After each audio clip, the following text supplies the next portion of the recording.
Good morning. My name is Jason McLinn, and I am your guest for today's service. Yes, I'm not Reverend Rebecca, as you can see. This is sort of my Dave Davies moment. It's my shot in the spotlight. Now, as a way of a little introduction, I am a member here at First Religious Society, as well as having the privilege of sitting on the board. But today I come to you as someone nearly on the other side of the journey that is a Master's of Divinity. I have 2 more classes to be taken in the fall at BU's School of Theology, and then my time in seminary will be complete. Let me just say that I am honored to be here today. It's a true pleasure. Now, I want to offer a welcome to those of you watching over live stream. And if you are joining us for the first time, you are especially welcome, as ours is a faith that is ever evolving. A pandemic is a grim prospect, yet it radiates a special call to us to love one another. It is a call to look out not only for our own safety and that of our loved ones, but also for the safety and support of all people. It is for safety that our beautiful building is closed for now. And it is for support that we come together as a congregation and a community in this new way. Our building may be closed, but our church, our virtual arms, are as wide as they have ever been. If you are joining us online, there are links you can click to see today's order of service and the hymns so you can sing along. If you join from YouTube, the links are just below the live stream in a white box. Please click on more to see them. If you are watching on the homepage, www.frsuu.org, there are buttons to the right of your TV icon and above the live stream. If you have a chalice or a candle at home, I invite you to light it now as we enter worship. Every Sunday, we say that it is no small thing that we have gathered. In this new paradigm, this statement is particularly true, and so let us give ourselves to it. I welcome one and all to our church and our worship service. It is good to be together.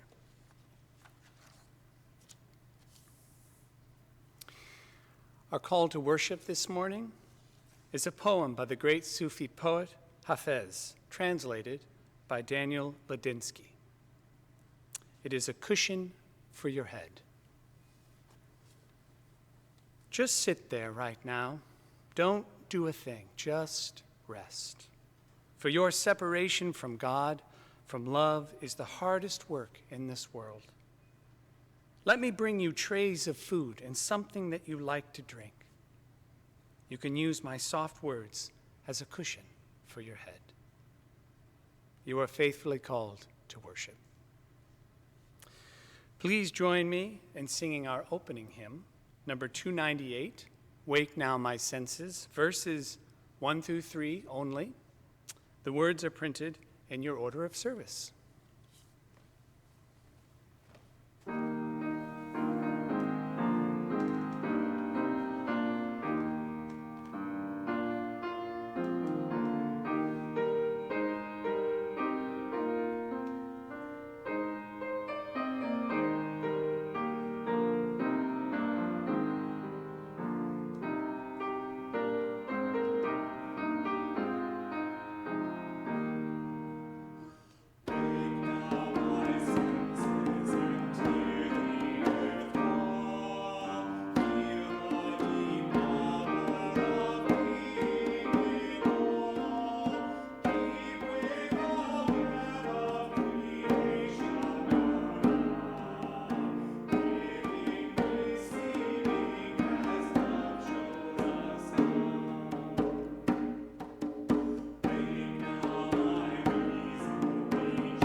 Justin will now lead us in the chalice lighting and our candles of peace.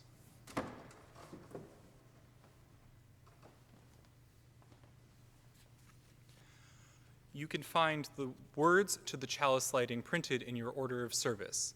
Please join in saying together now. We gather this hour as people of faith, with joys and sorrows, gifts and needs.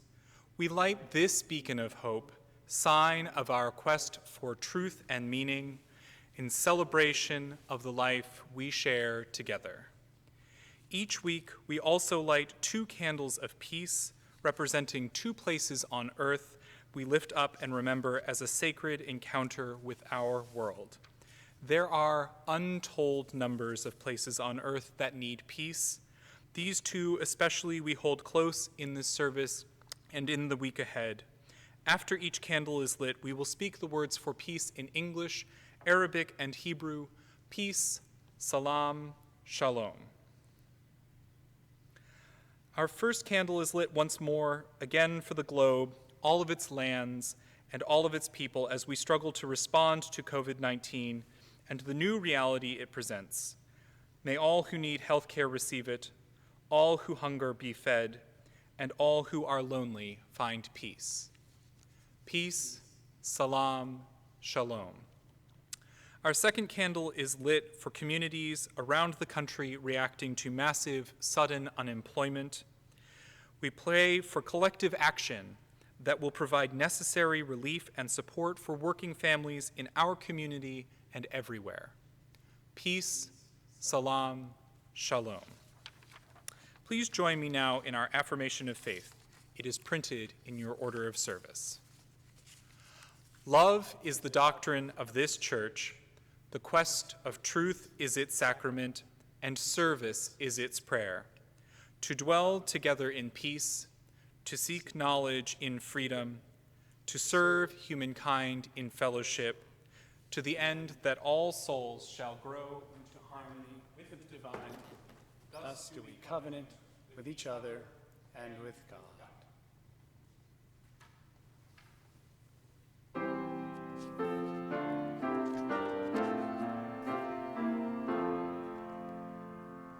From all that dwell below the skies, let faith and hope with love arise. Let beauty, truth, and good be sung through every land by every tongue.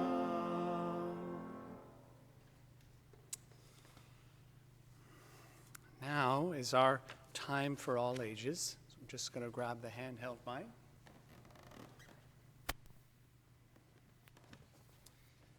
And make myself comfortable right here. These are just my notes. So today, I want to talk to you about something that I think people and cats have in common. That's true. I do actually think that. So when I was a kid, I grew up with a cat, and I always wanted to be near my cat, petting my cat, playing with my cat, singing to my cat. But my cat, well, let's just say she wanted to have her alone time. She required a lot of alone time. And so when she wanted to have that alone time, she had her way of trying to let me know. So first, her tail would start to flick here and there, back and forth. Of course, I almost never noticed that. Then her ears would go back. Still, I'd just keep petting, keep playing, poking. And then, if those 2 things didn't work, sort of a growl / meow would start to happen. It's sort of something like this.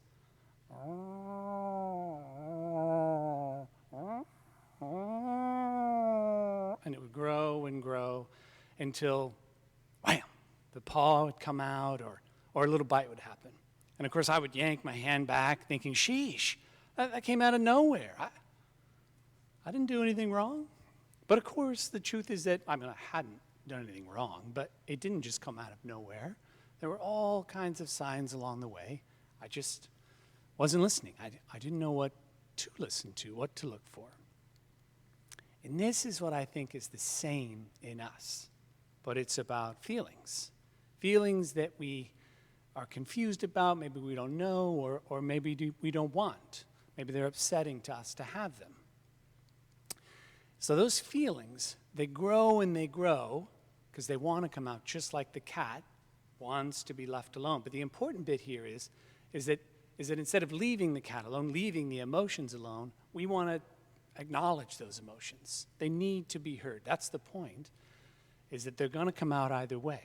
It's just a question of whether we're available to them.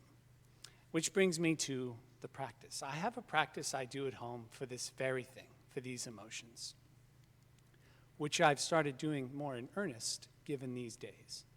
And it is the practice of bowing. Now, I don't mean a bow at the neck, something like this, that you typically do, you see your parents do, and maybe they're saying grace, or you see other people praying. I'm talking more about a deep bow, something like this. And this bow for me, it's all about comfort. No matter how upset I am, just with a few bows, I start to calm down and feel comfort and joy. So let's say you're angry, and the anger is building and building, and you don't want to feel the anger. Have you ever noticed this when you're mad? You start to tense up, you start to get taller, you back up from whomever or whatever you're mad at, and that causes the person that you're mad at to say, "You're looking a little mad." And then that causes you to get even madder and say, "I'm not mad." Pop. There it is. It's going to come out either way. So the bow helps us figure out what we're actually feeling. And then the motion of it helps it get out in a way that's less harmful to us and to those around us. Let's try a few, just a few. I usually breathe in, and when I breathe out, a deep bow. And then I breathe in, and then I breathe out. This way, when you see someone in your house bowing, or if you bow, you know that they're taking time for themselves. They're being kind to themselves. Because remember, it requires strength and courage to bend. So the next time you're feeling a little, maybe like a cat, you want to be left alone, just try a bow. I'm going to do one more as a thank you.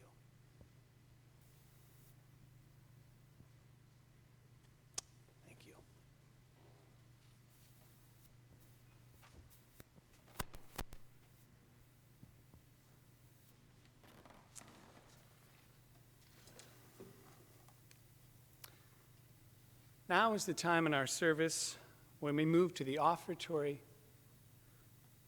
and the giving ritual.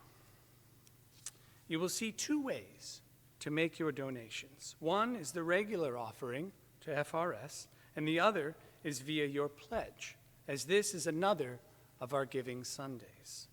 A reminder that a pledge is a promise of financial gift to the church, payable between July 1st of this year, 2020, all the way through to June 2021. By stating our intentions now, we're allowing the board to make budgetary and staffing plans for next year, which seems a tougher thing to do in this time where each day is so different. But nonetheless, we must do as if, we must plan as if. We will be back in this building. We will gather next year. And that budget helps us bring that to fruition. With respect to the regular offering, half of today's unpledged cash will go to our collection for a cause this month, which is very important. It happens to be to our denomination, the Unitarian Universalist Association. The UUA will apply all that we give to a special national project called UU the Vote, which is devoted to getting the most people possible to register to vote and then getting them to the polls. The First Religious Society is planning to join this campaign locally. So please be generous. And for those of you participating online, you can use the links to make an online donation or pledge, or text the word GIVE FRSUU to the number 73256, which spells realm. Thank you so much. The offertory will now be gratefully received.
Thank you so much.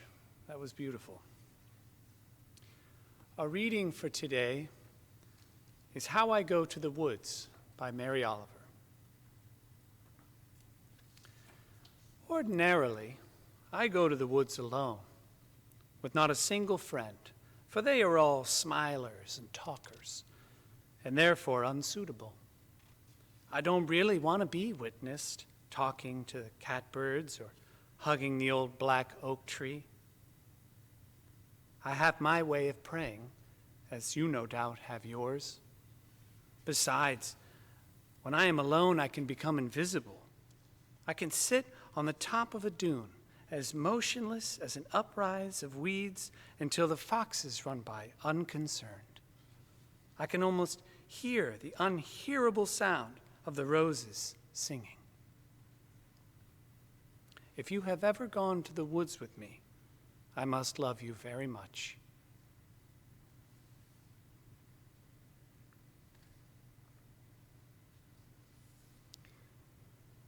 This is the time in our service each week when we pause to remember the joys and sorrows of our members and friends. We have a special way of doing this ritual this morning. First, I will read the joys and sorrows we have received before today's service, and then I will offer a short spoken prayer. After I have finished, you, those watching, if so moved, will then enter your own joys and sorrows into the chat box online during the musical interlude. So there'll be a little bit of prayer, then some silence, then you'll hear the music. During that silence and music, you enter in your joys and sorrows. Last week, when this was done with Reverend Rebecca and Rabbi Alex, I thought it was so powerful seeing each and everyone's concern just popping up in the chat box. So while Justin will not be reading them aloud this week, my hope is that by being seen, by these joys and sorrows being seen by the community, we will all feel a little bit more connected. Returning now to our community. Betsy Latham asked that we keep her co-worker in our thoughts, as her husband of 35 years died of a heart attack this week. Anne and Walter Power asked that we send healing thoughts to their son, Amory Baker, who has tested positive for COVID-19. He is self-isolating at his home on Peaks Island, Maine, with improving symptoms. Rochelle and Russell Perry Platine share the sad news that Rochelle's mother, Elizabeth Ellen, Betty, as she was known, Platine, née Wood, died peacefully on Sunday, March 22nd, at their shared residence in Haverhill. If you would like to send a card, the address is 43 Moody Street, Haverhill, 01830. You'll be able to find that address online as well. Betsy Woodman writes, 31 March will be the first anniversary of my husband, well-known architect Jonathan Woodman's death. He was afflicted with ALS, and during the hard years from his diagnosis to his death, he never once complained or said, "Why me?" He died with the same dignity and grace that he had shown throughout his life. He remains my hero. Thank you for remembering with me and for honoring his life. I now call this wonderful church and community home, and I am grateful to each and every one of you for your continuing support and love. Maureen Adams and Lee McLaughlin, they write, please keep in your thoughts our friend Colleen, who last week lost her battle with cancer. She was a bright light in the lives of everyone she met. Our days will be a little darker without her by our side. We have two from Gail and Judy Fair. The first is that they write to say, we bring recognition to the healthcare workers who are facing this threat daily and to their families who are at greater risk because of that dedication. May their strength hold up and their spirits remain high. We see you and we have deep gratitude. For the second, they write, We ask for healing thoughts for Judy's daughter Jocelyn as she grieves the loss of her first pregnancy and then continues to show up as a labor and delivery nurse, helping anxious families who are giving birth at this uncertain time. Her strength is amazing. And lastly, I have a joy of my own. It is a true joy and honor to be leading you in worship today. This is a very special place for me and my family, and I am deeply, deeply grateful. Moving into a time of prayer, I offer this. Whatever it is that you are holding right now, it matters. It matters greatly. Know that this community was and is built to affirm and aid in the holding of our collective needs, concerns, and hopes. May we, in this moment of reflection, lean into this truth. Amen.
In the little blurb that advertised this service, I said that we would be exploring what our sources are during times of deep ambiguity. And that's true to an extent. But as I sat down to write this, I began to think that there's a step, at least one, before one can connect to a source, any source, which is surrender. Surrender is what the sermon is actually about. And for a part of me, that's a bummer. Because that word, the word surrender, gets me feeling all kinds of squirrely. That's a technical term, squirrely. There are just so many emotions that start bustling about that only the term squirrely could possibly encapsulate them all. I have a rich history with this word. So I want to tell you a story. I have long thought about the state of Maine, but as a relative newcomer to New England, have only been within its borders on a few occasions, which, even being there, is kind of remarkable. Because as a child growing up in the Midwest, I would look at a map of the states, I love maps, zeroing in on Maine, and I would think to myself, who lives up there? What do people do all the way up there? So when I found myself perched on a slightly damp rock at the ocean's edge, newly revealed by the tide's exit, watching the sunrise near Southwest Harbor, Maine, I was right-sized, literally and figuratively.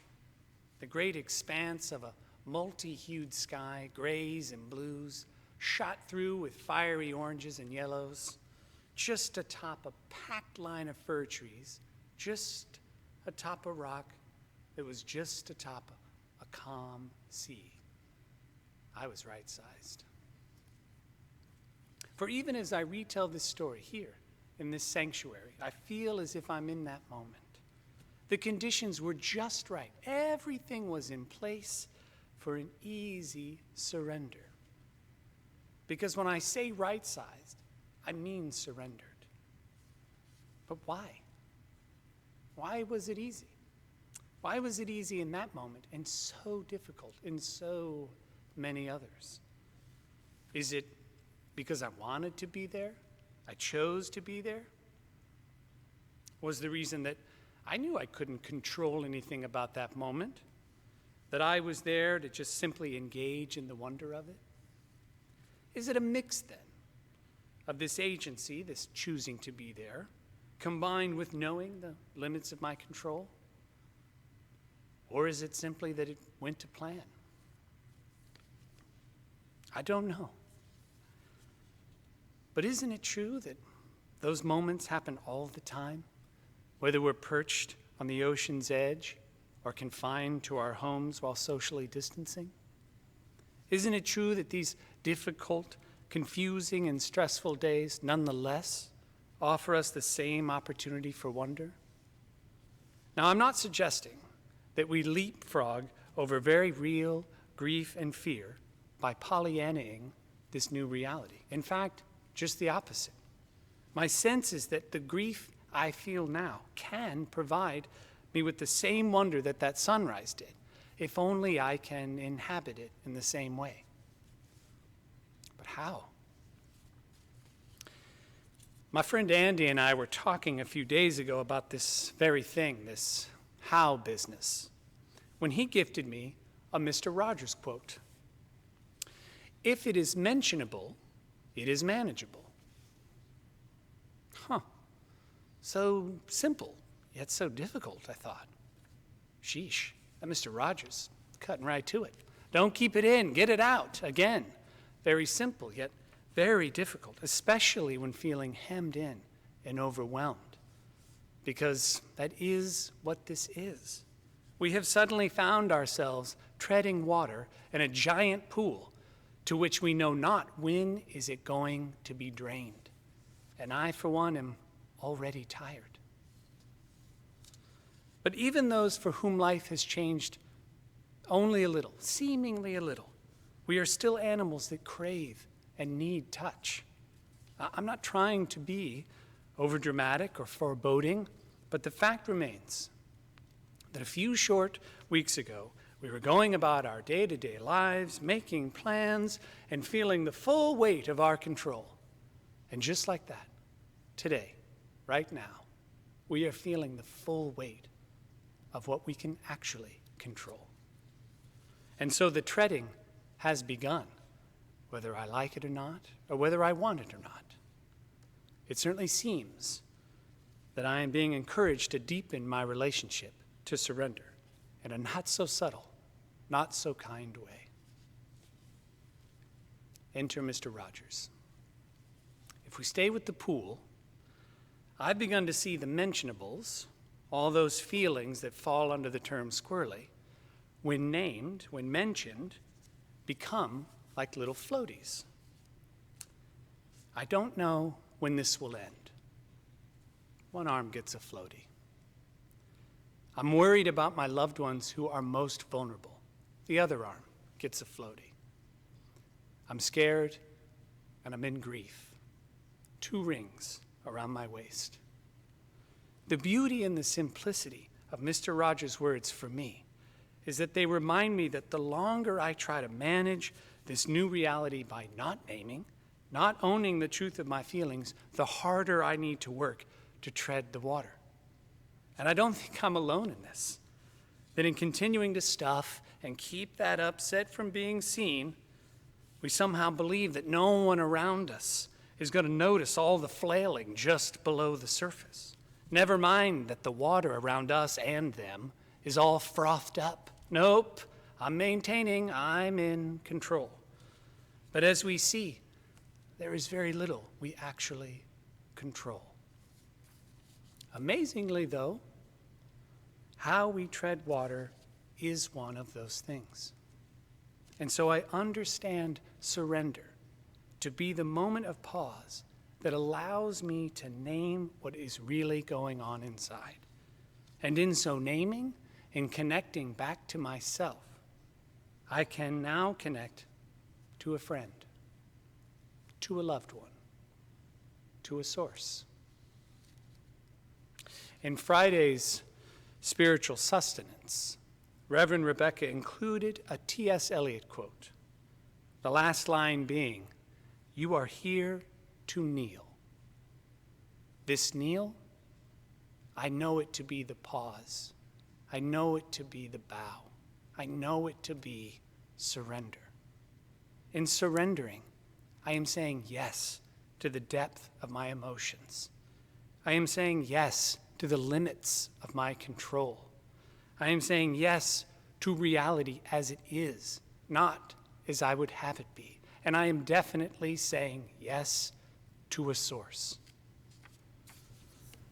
For some of you, your source is the people you hold most dear.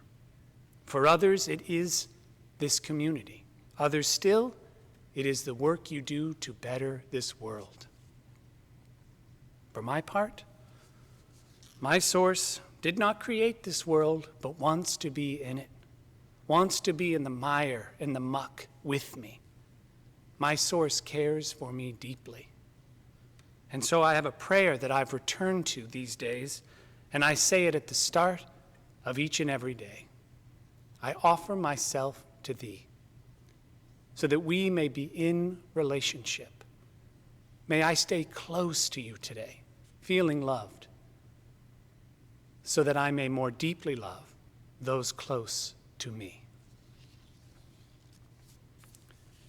Whatever your source, it is my experience that our availability to it is directly dependent upon our availability that we are not it. And this fact seems ever elusive in times of deep ambiguity. There are just so many unknowns right now, so many things out of control. How can we calm? Over the coming week, if and when you feel weighed down by that ambiguity, disconnected and squirrely, be curious about what it might feel like to pause, to bow, to kneel. And lastly, whatever you do that brings you back to yourself, I ask that you share it. Share it with someone you love. Share it with someone in this community. Share of yourself. For in relationship, we are realized. Blessed be, and may it be so. Please join me now in singing hymn 396, I Know This Rose Will Open.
As we extinguish our chalice, let us say the unison benediction together.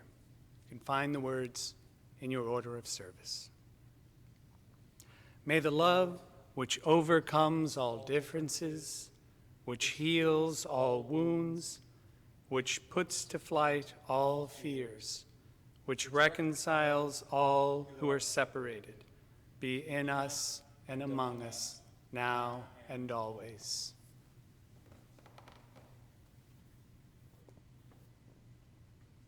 As we conclude this service today, I want to thank Justin.